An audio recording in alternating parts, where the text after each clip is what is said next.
Hello everyone, welcome on the Ifs and Whiles channel. My name is Filip Paluch, and if you don't know me, I'm .NET developer and architect. I'm also co-founder of Ifs and Whiles company and Not So Posh application. Today we will talk about integration testing. What's that, when you should write integration tests, and how to do this. I will show you also why I think that test pyramid doesn't work for every solution, and when you should write more integration tests than unit tests. No matter what languages you use and what experience you have with writing tests, I will show you a few tips that can simplify your life. So don't be afraid that I based on .NET Core example, because the idea is common for everyone, so let's start it.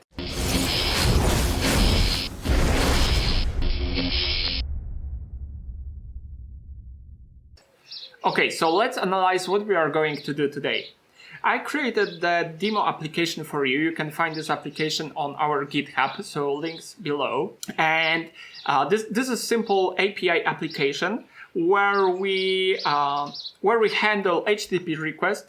Then we send the command using RabbitMQ. Then we handle that command. We call external service in order to download some additional data. And we save the result to the database.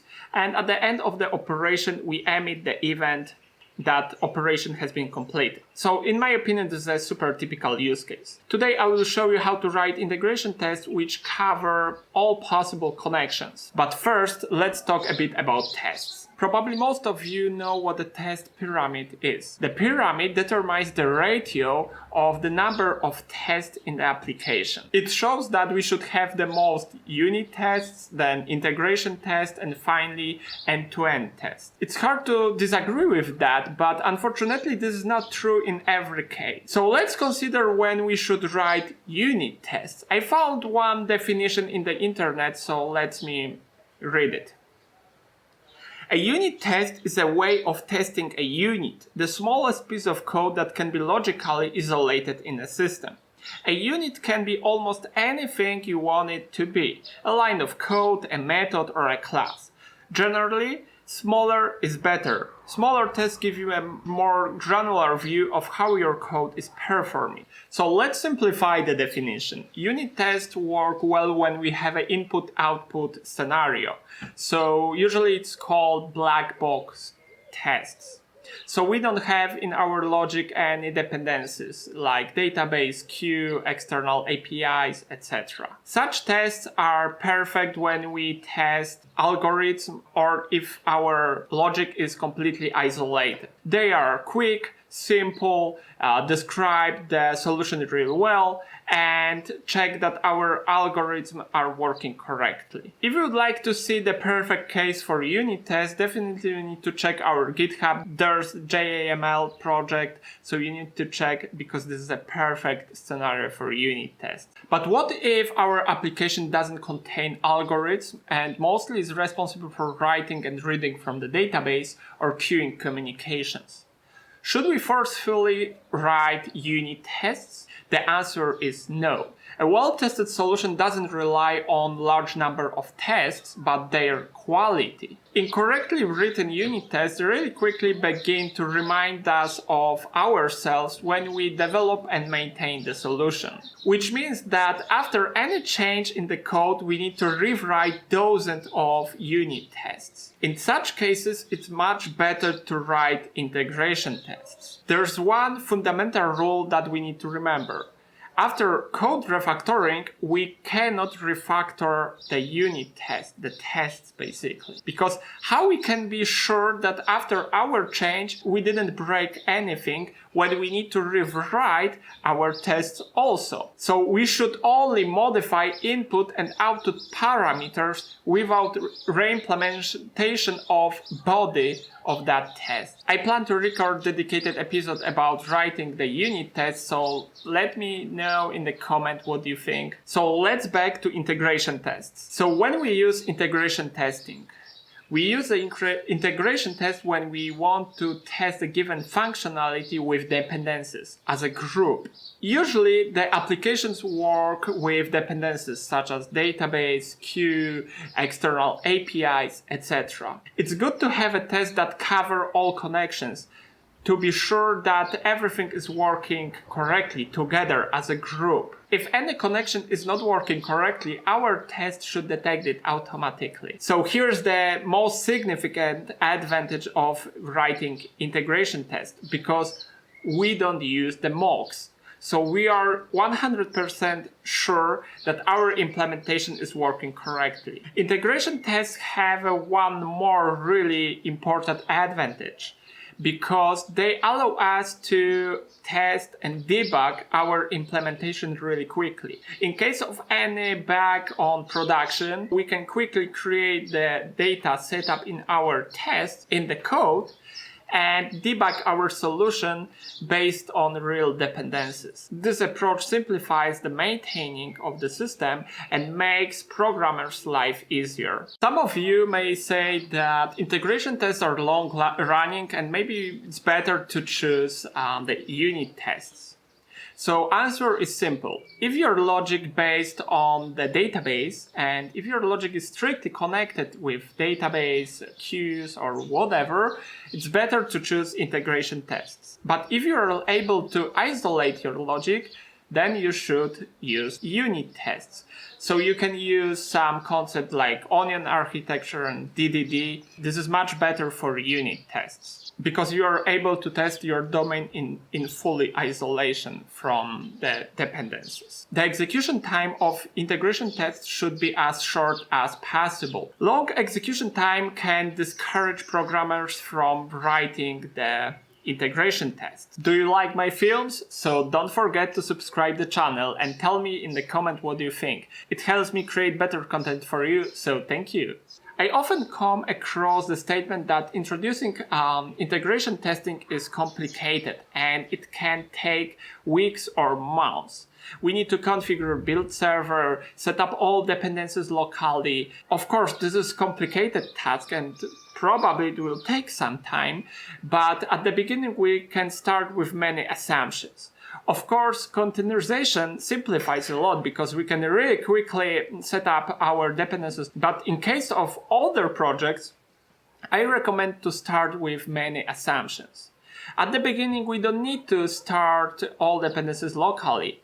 We can connect to shared database in the cloud or shared queue and limit the scope only on the logical level. So we'll simplify everything and we'll save a lot of time. Integration tests are mainly supposed to help developers. They are for them.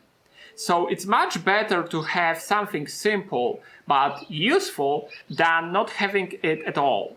Okay, so let's analyze what we need to do today. Like I mentioned, I prepared the sample solution. You can find the link to the GitHub below. And this is API application.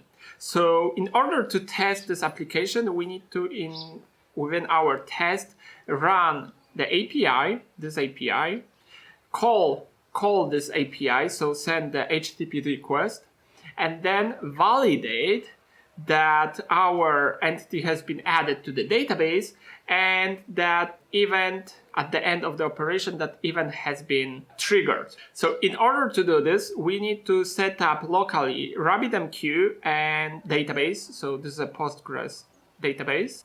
I'm using Docker to do this, so on the GitHub you will find the Docker compose file. Additionally, here we have an external API. So in order to check that communication is working, that our application is able to call this API, we need to start on fake API. And this API will be hosted in the process together with the tests, and this API will simulate the real one.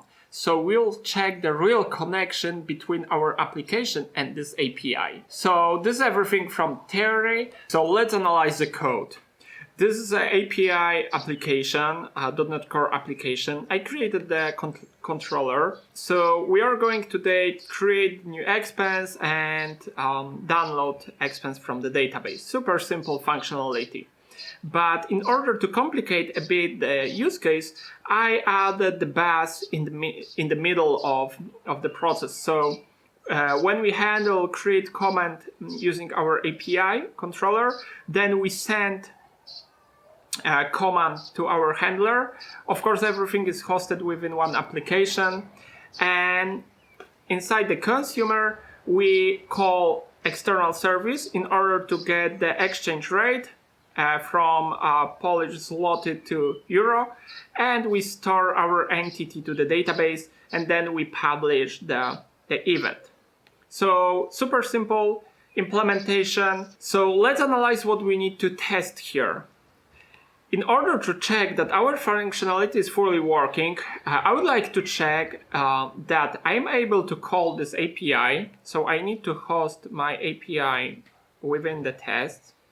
Then I need to check that our entity has been added to the database with proper exchange rate.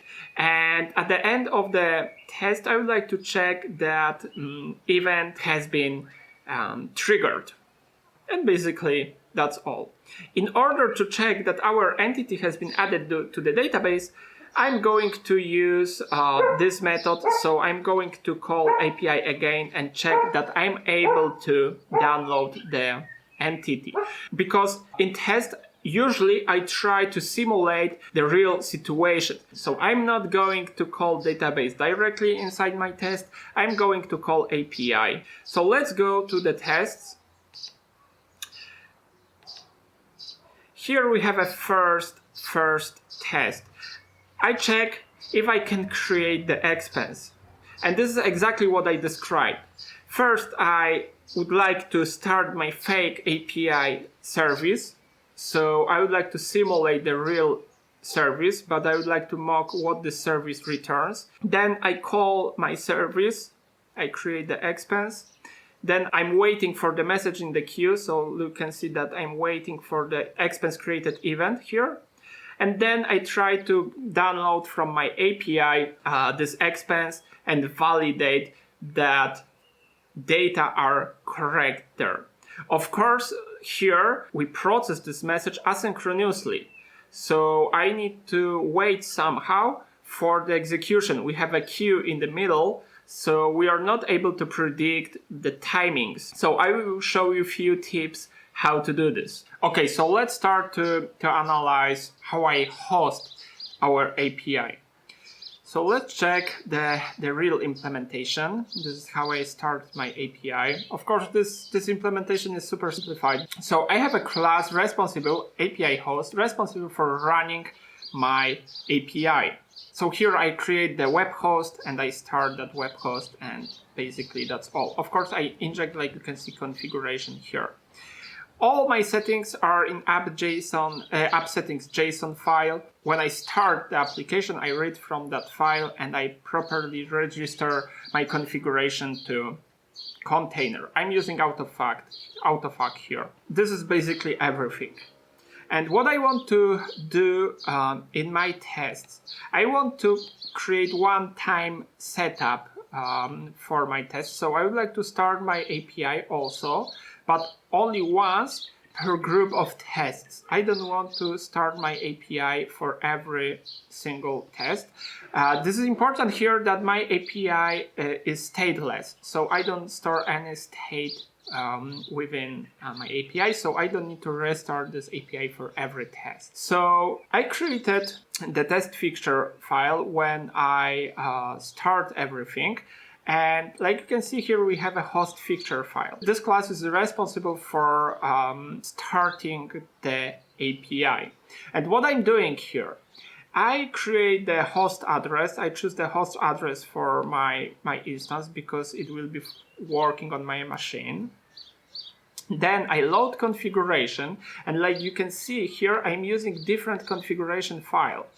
So this is this file. So in order to distinguish somehow the configuration, real configuration and test configuration, I need to use different files and I need to inject different configuration. So for my application, this is transparent. So instead of loading app settings JSON, I'm loading app settings integration test JSON, and I inject that configuration to my API host class. In the next step, I create database and I clean database if database does not exist. So this is also important. And then I start my host. So I start here my application, my API, and basically that's all here. Then I need to configure the RabbitMQ connection. So what I'm doing here is I'm starting RabbitMQ listener. So this is super simple implementation, and this implementation allows me to listen on chosen queue. And here I configure listening queue, so I'm able to handle this event. Of course, you can take a look on our GitHub and check the one step-by-step the implementation. Today, we don't have so many time to analyze every single line of code. This is everything in the setup. Okay, so let's analyze the test implementation. If I am here, I'm sure that my API is working because my host Fixture is responsible for this setup. So when I know that API is working, I need to start the Exchange fake service. So in order to do this, I created the API mock implementation. So this is, again, the API web host where I configure the endpoints based on input parameters. So you can say that I would like to start API with get, for example, method based on that URL. And for that URL, I would like to return some response every single time. So look what I'm doing here. I created the endpoint class, and here I need to say, okay, I would like to return OK, HTTP method get, result. Here I pass the JSON or whatever you need. This result needs to be the same like in your real API implementation. And then I need to pass the URL. So for that URL, I will return what I configured here. So I'm starting the API here also within the tests, so like you can see, and I'm able to fake the real implementation. But from the code perspective, where I trigger the call, this is completely transparent, because look what I'm doing here. I pass the URL to my service, I'm using the same path, and I execute the action. So when I run the integration test, only this URL will be different. It will be my local host instead of a public API URL. So like you can see in configuration, I pass different URL than in normal app settings. So from the code perspective, this is completely transparent, and it allows me to test real implementation without any mocks in the code. Then when my fake API is working, and for chosen URL, I'm going to return the chosen value, I call my API. So you can see I call my API v1 expenses create, and I pass the command here. So this is simple HTTP call, and then I get the ID of my expense. But in the meantime, my implementation sends the message to the queue. So somehow here I need to wait for this execution. Like mentioned, I'm not able to predict the number of milliseconds and minutes, so I need to introduce some pooling mechanism. You can pull database, or you can wait for message in the queue, or whatever you need. In my case, I'm waiting for the message in the queue. So I pass the message type here, and I'm listening on the queue. So like you can see, I'm reading raw message from the queue, and then I try to execute my condition on that message to check that this is exactly what I expect. I need to pass checking interval in milliseconds, so I'm checking every 1 second, and here I have a retry count, so how many retries I will check it. 100 probably is too much. It should be 10 or less. This is only configuration. You need to choose what you need. After that timeout, after that number of retries, my implementation will throw exception, so we will see that something went wrong. So I'm waiting for my message. So I'm checking that ID here in the message is the same what I expect here. And when I will get the message, I'm able to call my API and download the expense from the API and validate that this is exactly what I expect based on also exchange rate mocked at the beginning of the test. So like you can see, this test is quite simple, really good describes the behavior, and really good test all possible scenarios, all possible communication. So I'm almost sure that everything is working in my implementation because I didn't inject any fake implementation. I didn't touch implementation here. In my opinion, that's cool. Of course, you can create more tests and, for example, validate your API responses. Here I'm checking that my API returns 404 when expense does not exist. So test is also super simple. I start the API and then I call my endpoint to get expense, and I expect that I will get 404 as a result of that operation. So this is also a great possibility to validate that your API is working properly like you expect, especially if your API is used by another clients or customers. I recommend to visit the GitHub and check our code and step-by-step analyze the implementation. It will describe you really well the concept and what I'm doing there. So that's all for today. Thank you and see you again. Bye.